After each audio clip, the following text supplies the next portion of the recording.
Olha só que coisa linda isso aqui, ó. Dia de luz, festa de sol, e o barquinho a deslizar no macio azul do mar. Tudo é verão e o amor se faz no barquinho pelo mar que desliza sem parar. Bonito, né? Se você viu esse barquinho aí, provavelmente fosse o barquinho da Barbie, tá? Porque o barquinho de que eu vou falar aqui hoje é outro e ele não desliza nesse macio azul do mar, tá bom? Entra comigo aí que eu vou te mostrar aí de qual é o barquinho que eu tô falando.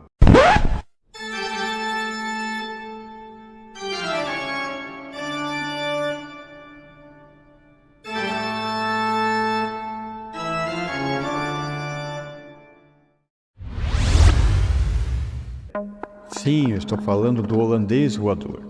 O holandês voador é o mais célebre dos navios fantasmas, né, que existe nesse folclore naval, mas não é o único. Tem outros navios fantasmas por ali também, né? Um deles, inclusive, só por curiosidade, foi mencionado por Camões nos Lusíadas, tá? A certa altura ele fala lá do gigante Adamastor, que é um navio fantástico, né? Fantasma também, né? Mas vamos aqui ao holandês voador, tá?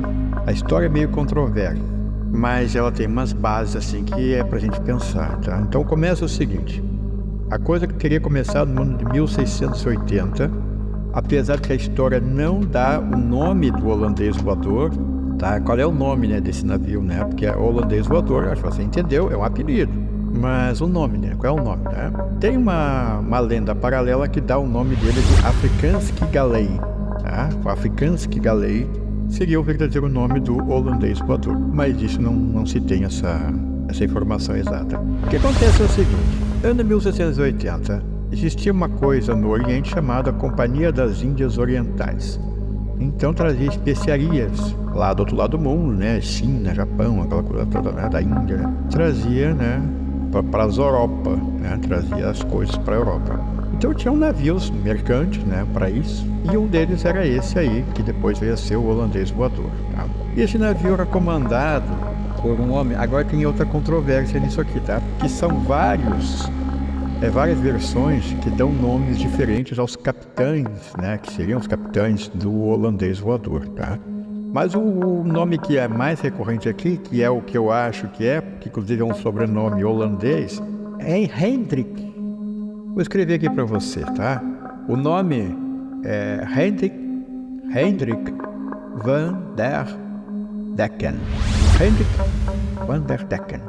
Mas tudo bem, vamos que seja esse o nome aí, tá? Mas a questão é esta aqui.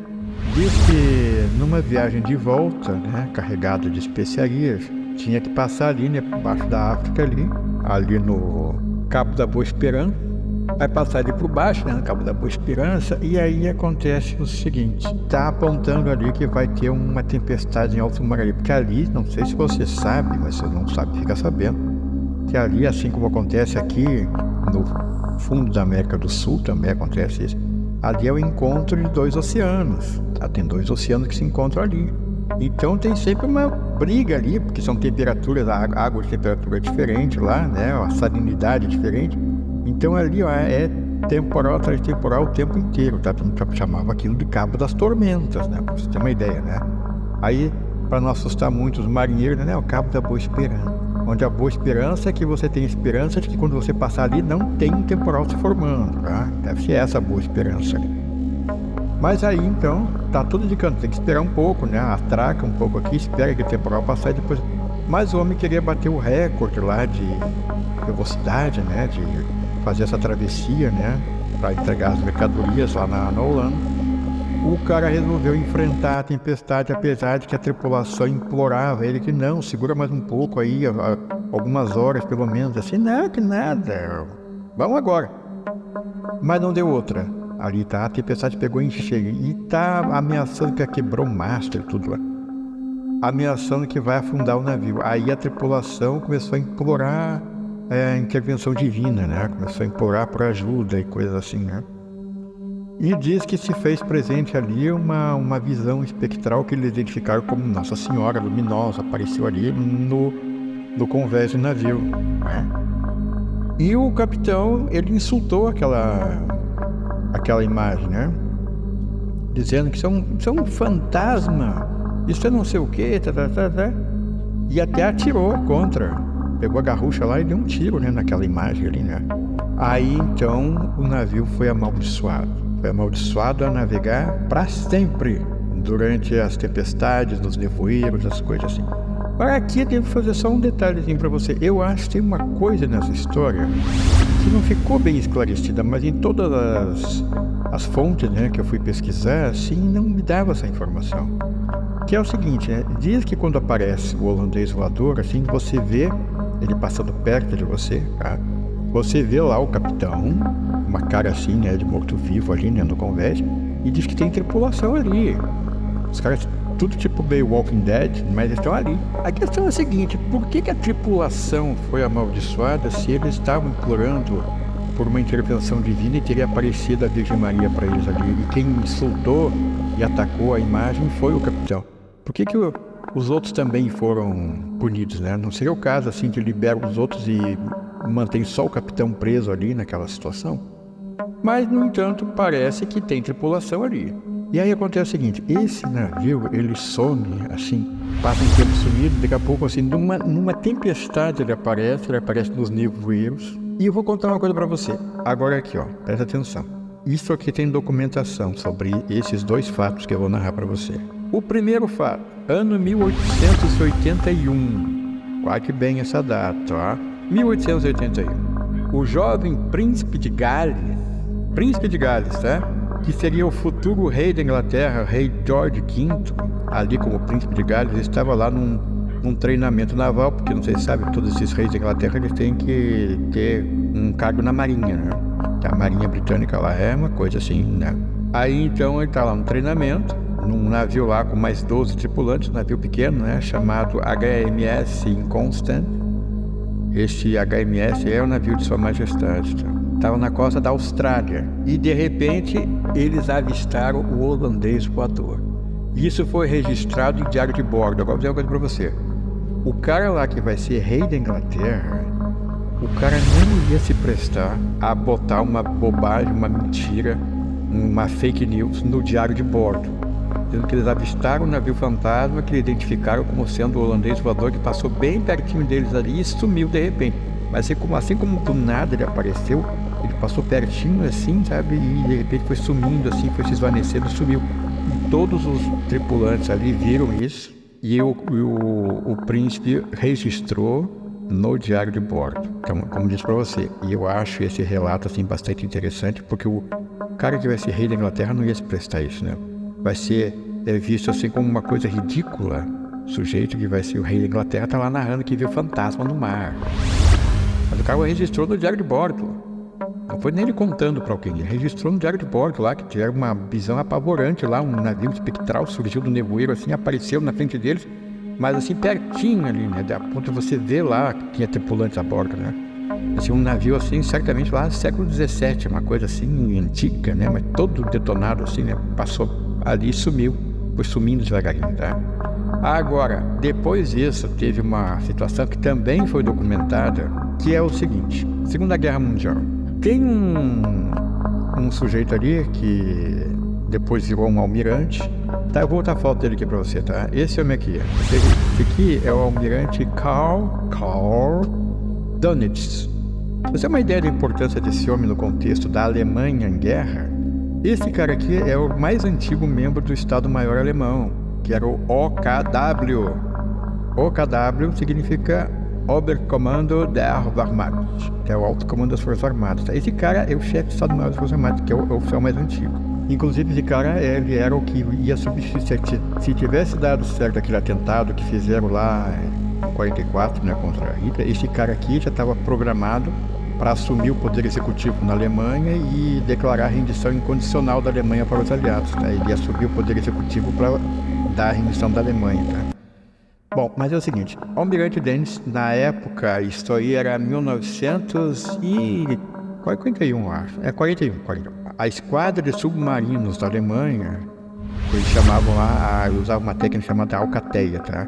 Então tem um outro submarino ali, que é a Isca, Aí tem outro lá que vem cercando pelos lados, né? Aí o navio avista aquele submarino, vai querer atingir aquele submarino, e quando ele vê, tá cercado lá por outros submarinos e ele é afundado ali, né? Então eu chamava de alcateia, tá? Dos submarinos, tá? E quem comandava isso aí era o almirante Dönitz, esse aí que eu tô falando pra vocês, tá? Aí aconteceu o seguinte, o almirante Dönitz está lá no almirantado e ele recebeu uma informação que ia haver um ataque, né, maciço de submarinos, né, contra lá uns alvos. E aí o que aconteceu ali, amiguinho? Ele recebeu um comunicado do comando da esquadra de submarinos, né, dizendo que tinha um submarino ali, se eu não me engano era o U-582, avisando que não ia participar do ataque geral. O que era uma coisa absurda, né? Imagina assim, tem um submarino que diz que não vai participar do combate. E por que não vão? Será que eles estavam ali com o periscópio à vista e avistaram o holandês voador? E aquilo era um mau sinal. Sempre aquilo é um mau sinal, tá? Se avistar o holandês voador é sempre um mau sinal. Tanto que quando o rei, lá o príncipe de Gales, que é depois o rei George V, quando ele avistou, eles cancelaram a missão deles lá e saíram daquelas águas ali, né? Porque é um mau sinal você continuar com a sua missão. Esses aí estavam na Austrália, né? Agora, esses aí não, esses estavam Atlântico Norte, esses alemães, né? Então, quando eles receberam esse comunicado dizendo que um dos submarinos está saindo da formação porque ele não quer participar, porque foi um mau sinal, eles estão jurando ali, até registrado também no diário de bordo do capitão do submarino, de que eles avistaram o holandês voador e aquilo ali era uma coisa assim, e narraram os detalhes, mesma coisa lá. Ele vinha assim, surgindo num nevoeiro, passou bem pertinho do periscópio ali, eles olharam direito aquele negócio, né? E foi sumindo assim, que depois desapareceu. Ele desaparece no nevoeiro, ele só me vem, né? Vem vindo assim e vai sumindo também. E aí é o seguinte, você acha que esse pessoal foi punido? Não. O almirante Dönitz levou isso ao conhecimento do Hitler e o Hitler disse, não, tudo bem, então eles ficam fora do combate. Porque eles achavam aquilo normal, se você avistasse o holandês voador ali, você é bom não fazer mais nenhuma atividade naval ali que você vai se dar mal. É sempre tido assim como uma coisa de mau presságio, né? Então o holandês voador, ele vem aparecendo, né, e sumindo ao longo do tempo. Sabe? E diz assim que muitas pessoas, né, que morrem, né, no mar, assim, que se afogam, assim, acabam virando tripulantes ali, né, do holandês voador. Mas ele está assim presente assim em muitos relatos, né, de lugares assim distantes, porque parece que ele não tem uma limitação geográfica, porque ele é visto em todos os oceanos. E pensei, ele deve ser visto ali naquela área ali onde ele teria afundado, né, ali perto ali do Cabo da Boa Esperança, assim, não, daqui a pouco ele tá lá no meio do Pacífico. Esse outro ele tava na Austrália lá quando apareceu o holandês voador lá pro príncipe de Gales, né? Daqui a pouco ele tá lá, perto da Índia. Sabe? E vai indo, olha, já foi visto ali no Estreito de Gibraltar. O Estreito de Gibraltar antigamente chamavam Colunas de Hércules, né? Aquela passagem ali, né, do Mediterrâneo ali para o Atlântico, né? Ele foi visto ali, navegando ali perto de Gibraltar. Então ele não tem uma delimitação geográfica, tá? Parece que ele é condenado a vagar pelos oceanos eternamente. É como dizem assim, até o final dos tempos. Porque ele cometeu uma blasfêmia horrível. Agora tem outras paralelas, né, dessa lenda aí, que diz que a razão da maldição... Olha que todas as lendas falam que tem essa maldição e que ele está condenado a vagar pelos oceanos, tá?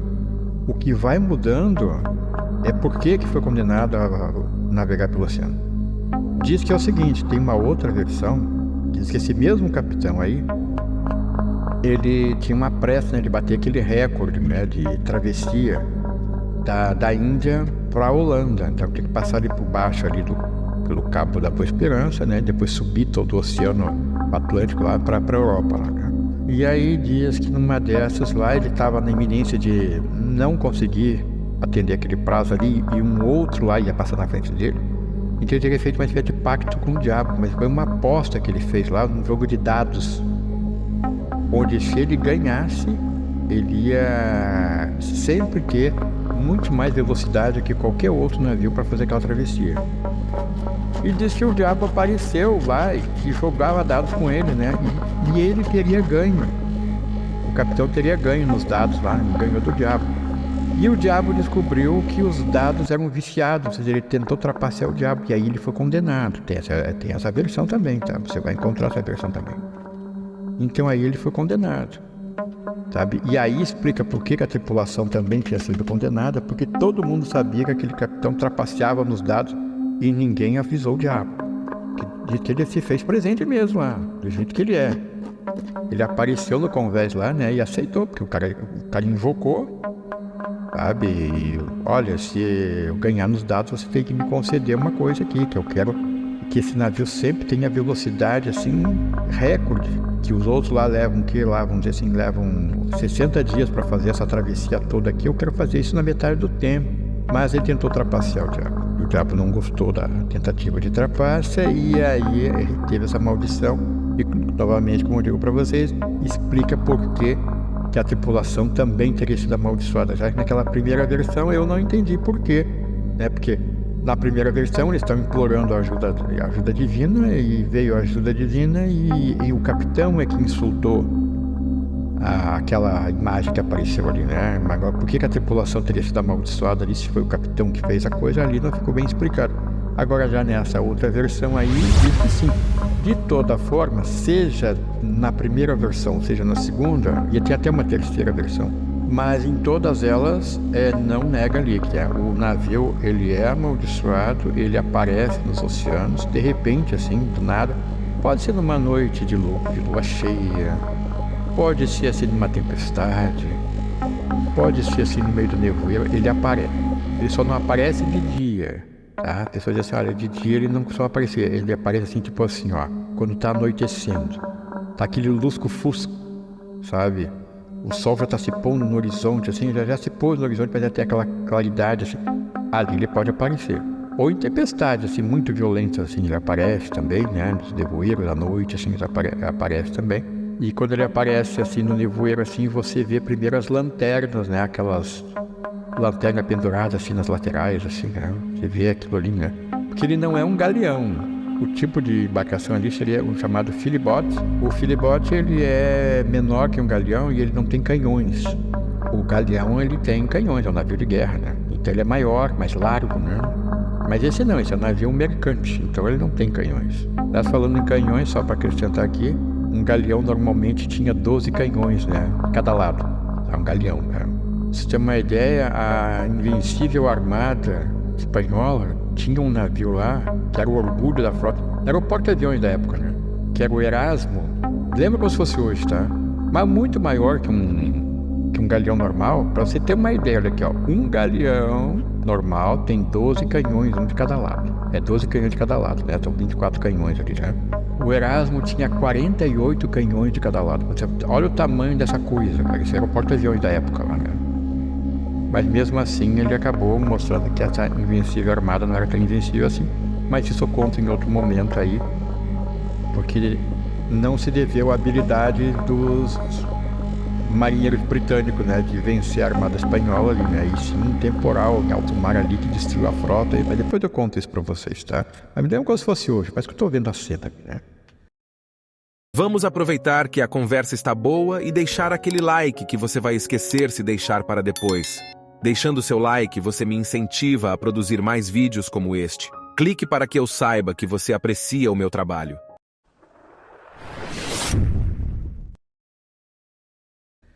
Mas, de toda forma, gente, existe então essa lenda, né, que dizem que não é uma lenda, ele aparece ocasionalmente, tá?